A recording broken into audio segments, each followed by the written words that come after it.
Hi guys, it's Tuesday afternoon and we have a verdict. Those of you who have been watching the trial out in San Francisco, Edwin Hardeman versus Monsanto, the first phase came to a conclusion this afternoon, very dramatic conclusion. All 6 members of the jury unanimously agreed that Roundup was a substantial factor in causing plaintiff Edwin Hardeman's non-Hodgkin lymphoma. It was a huge win for the plaintiffs. If the jury had not agreed upon that, the trial would be over.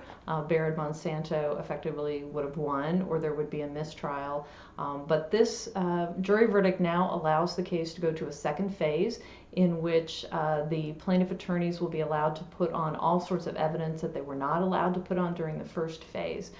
So evidence about Monsanto's corporate conduct, evidence about ghostwriting, allegations that Monsanto has tried to manipulate the scientific record, manipulate regulators, essentially confuse and mislead customers about the dangers of its product.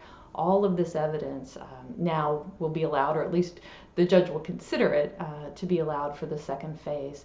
So again, it's a real blow to Bayer and Monsanto. They had hoped that by separating this trial into 2 phases, in which they limited the first phase to only scientific evidence, they had hoped that they could at least either confuse a jury enough to come up with a split verdict, or walk away with a victory altogether, because as you know, they maintain, Monsanto and their new owner Bayer maintains that there is no legitimate evidence that Roundup causes cancer.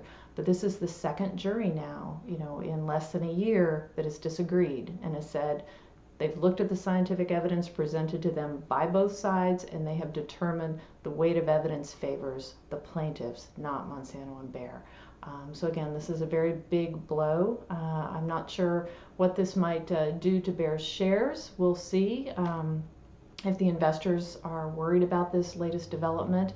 I know the attorneys for the plaintiff were getting a little bit nervous because the jury had been out for nearly a week trying to consider this causation question. But now they're back, and opening statements in the second phase will begin tomorrow, Wednesday morning in San Francisco. So stay tuned.